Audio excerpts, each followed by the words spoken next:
ഇല്ലായ്മയുടെ മധ്യത്തിലെ വ്യത്യസ്തമായ ഒരു ഓശാന ഞായർ.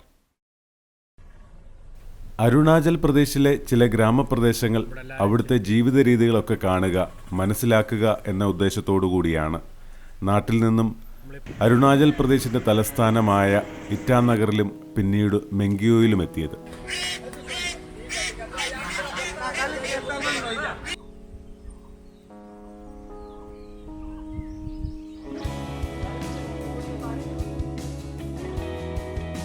മെങ്കിയോയിലെ പള്ളി വികാരി ഫാദർ സാജൻ ചങ്ങനാശ്ശേരി മണിമല സ്വദേശിയാണ്. അദ്ദേഹത്തിന്റെ കൂടെ ഈ വർഷത്തെ വിശുദ്ധവാരം ആചരിക്കുന്നതിനാണ് ഇവിടെ എത്തിയിരിക്കുന്നത്. ഇവിടെ മെങ്കിയോ ഇടവകയുടെ കീഴിൽ ഏതാണ്ട് 700ഓളം കുട്ടികൾ പഠിക്കുന്ന ഒരു വലിയ സ്കൂളും ഹോസ്റ്റലും അതിനടുത്ത സ്റ്റാഫുമുണ്ട്. 2-3 അച്ഛന്മാർ വേറെയും.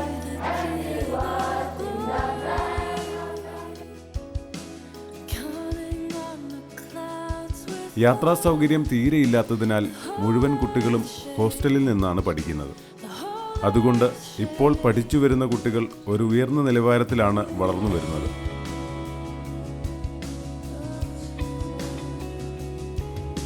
ഇവിടെ താമസിച്ചപ്പോഴാണ് നാളെ ഓശാന ഞായറാഴ്ചയാണെന്നും നേരത്തെ തയ്യാറാകണമെന്നും അച്ഛൻ പറഞ്ഞത്. പിറ്റേ ദിവസം രാവിലെ അങ്ങനെ ഇവിടെ നിന്നും മറ്റൊരു ഗ്രാമത്തിലേക്കാണ് യാത്ര. അങ്ങനെ ഈ യാത്രയിൽ വഴിയിൽ കുറെ ആളുകളെ കണ്ടു. പിന്നീടാണ് കാര്യം മനസ്സിലായത്. ഞങ്ങൾ കടന്നു പോകേണ്ടിയിരുന്ന വഴിയിൽ മണ്ണിടിഞ്ഞ് ബ്ലോക്കായിരിക്കുന്നു. ഇതറിഞ്ഞ നാട്ടുകാർ ഞങ്ങൾ വരുന്നതിന് മുമ്പേ ഞങ്ങളുടെ വാഹനം കടന്നു പോകത്തക്ക രീതിയിൽ തടസ്സങ്ങൾ മാറ്റിയിരിക്കുന്നു. അച്ഛന്മാർക്ക് ബ്ലോക്ക് കാരണം വരുവാൻ കഴിഞ്ഞില്ലെങ്കിൽ അവരുടെ കുർബാനയും ഓശാനയുടെ ആഘോഷങ്ങളുമൊക്കെ മുടങ്ങും. അതിനായി അവർ ഇതറിഞ്ഞ് വെളുപ്പിനെ എത്തി വഴി സഞ്ചാരയോഗ്യമാക്കി തീർത്തിരിക്കുന്നു. പ്രധാന ഉപദേശിയുടെ വീട്ടിലായിരുന്നു ഞങ്ങൾക്ക് പ്രഭാത ഭക്ഷണം ക്രമീകരിച്ചിരുന്നത്. അങ്ങോട്ടേക്ക് നടന്നു കയറണമായിരുന്നു. ഇതാണ് ഞങ്ങൾക്ക് പ്രഭാത ഭക്ഷണം ഒരുക്കിയിരിക്കുന്ന ഭവനം. നിരപ്പായ ഒരു സ്ഥലം വീട് വെക്കാൻ ലഭിക്കുക എന്നത് പ്രയാസമുള്ള കാര്യമായതുകൊണ്ട് എല്ലാ വീടുകളും മരക്കുറ്റികൾക്ക് മുകളിൽ പ്ലാറ്റ്ഫോം നിർമ്മിച്ച് ലെവലാക്കിയ ശേഷമാണ് വീട് നിർമ്മിക്കുക. മുളയും ഈറയുമാണ് നിർമ്മാണത്തിന് ഉപയോഗിക്കുന്ന പ്രധാന വസ്തുക്കൾ. ഏതാണ്ട് 10 വർഷമാണ് ഇത്തരത്തിലുള്ള ഒരു വീടിന്റെ ആയുസ്സെന്നാണ് അറിയാൻ കഴിഞ്ഞത്. എല്ലാ വീടുകളുടെയും ഉള്ളിൽ ഇതുപോലെ ഒരു അടുപ്പ് എപ്പോഴും കത്തിക്കൊണ്ടിരിക്കും. അടുപ്പിന് മുകളിൽ സാധനങ്ങൾ ഉണക്കാനുള്ള ചേരുണ്ടായിരിക്കും. ഈ അടുപ്പിന് ചുറ്റുമാണ് വീടിന്റെ പ്രധാന ഭാഗം എന്ന് തന്നെ പറയാം.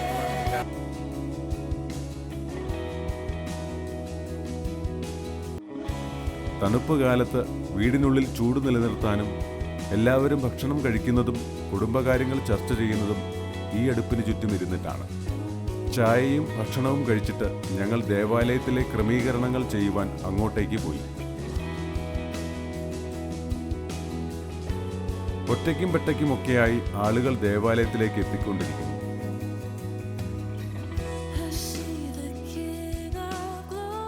ഇവിടെ കുറച്ചകലെ ഒരു പറ്റം സ്ത്രീകൾ എന്തോ പാചകം ചെയ്യുന്നു.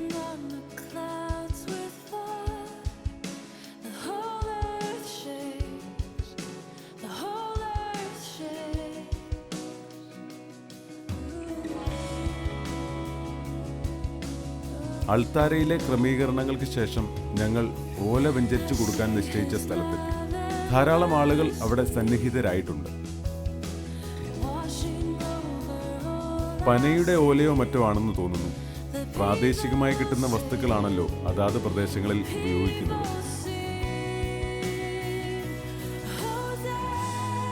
ശുശ്രൂഷകൾക്ക് മുമ്പായി മനുഷ്യപുത്രൻ കഴുതപ്പുറത്ത് പോയതും ജനങ്ങൾ ആർപ്പുവിളികളോടെ ക്രിസ്തുവിനെ എതിരേറ്റതുമൊക്കെയുള്ള ഓശാനയുടെ ചരിത്രം അവരെ പറഞ്ഞു മനസ്സിലാക്കി കൊടുത്തു. പിന്നീട് ഈ ഇലകൾ വെഞ്ചരിച്ച് ജനങ്ങൾക്ക് കൊടുത്ത് ദേവാലയത്തിലേക്ക് ഘോഷയാത്രയായി ഹല്ലേലൂയ വിളിച്ചുകൊണ്ട് മലനിരകളെ പശ്ചാത്തലമാക്കിയുള്ള ആ യാത്രയുടെ ഭംഗി പറഞ്ഞറിയിക്കാൻ കഴിയില്ല.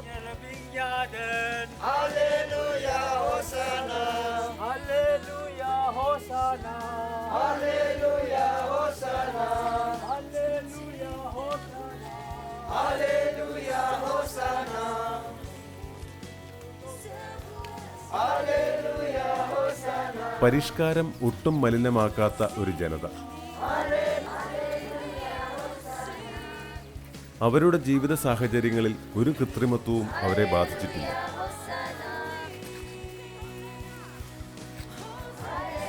നല്ല സ്നേഹമുള്ള മനുഷ്യർ.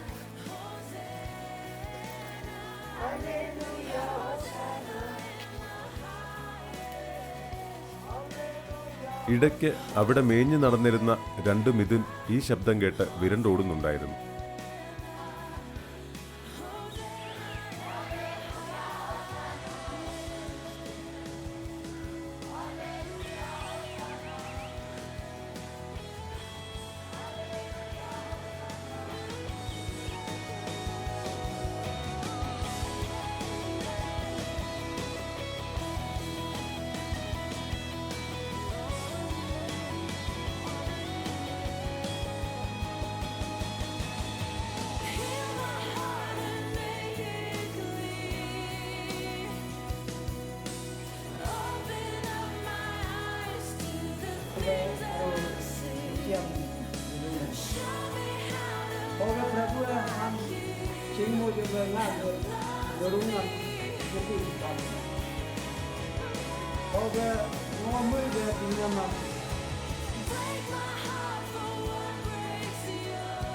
കുർബാനയ്ക്കിടയിൽ അച്ഛൻ നടത്തിയ പ്രസംഗം വളരെ തമാശ നിറഞ്ഞതാണെന്ന് തോന്നുന്നു. എല്ലാവരും ചിരിക്കുന്നുണ്ടായിരുന്നു.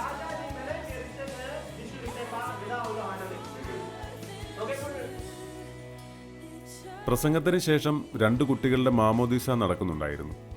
നമ്മുടെ നാട്ടിലെ പോലെ വലിയ ആഡംബരമൊന്നും അവിടെ കണ്ടില്ല.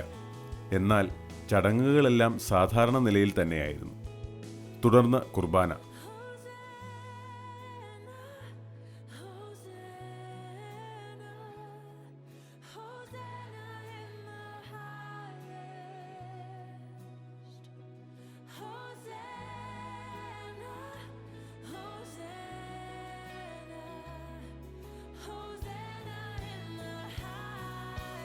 എത്ര ഭക്തിപൂർവമാണ് ആൾക്കാർ അതിൽ പങ്കെടുക്കുന്നത് എന്ന് കാണുക.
കുർബാനയ്ക്ക് ശേഷം മെങ്കിയോയിലെ സ്കൂളിൽ പുതിയ അധ്യയന വർഷം എന്ന് തുടങ്ങുമെന്നും ഫീസ് എത്രയാണെന്നും ഒക്കെ അദ്ദേഹം വിവരിക്കുന്നുണ്ടായിരുന്നു.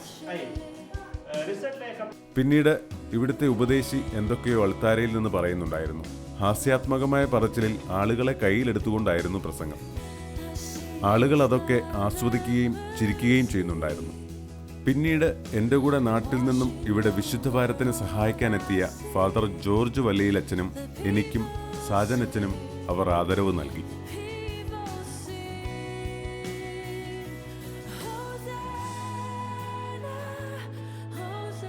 ആ ഗ്രാമത്തിൽ നിന്നും സിസ്റ്ററാകാൻ പഠിക്കുന്ന കുട്ടിക്കും മറ്റു ചില ഗ്രാമമുഖ്യനുമൊക്കെ അവർ ആദരവ് നൽകി. പിന്നീട് ദേവാലയത്തിന് മുമ്പിൽ അവർ ഒരു ഗ്രൂപ്പ് ഫോട്ടോയ്ക്കും പോസ് ചെയ്തു.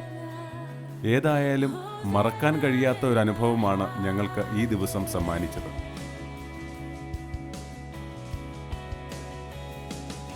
പിന്നീട് പള്ളിയുടെ പിറകിൽ മൈതാനത്ത് ഉച്ചഭക്ഷണം തയ്യാറാക്കി നൽകുന്നുണ്ടായിരുന്നു. എല്ലാവരും വട്ടത്തിൽ കൂട്ടമായിരുന്ന് ഭക്ഷിക്കുന്നു.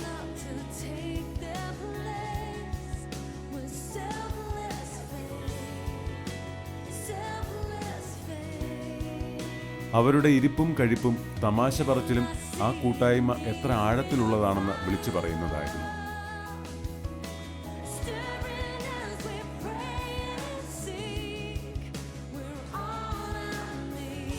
എല്ലാവരിലും ഒരു നിഷ്കളങ്കത പ്രകടമായിരുന്നു.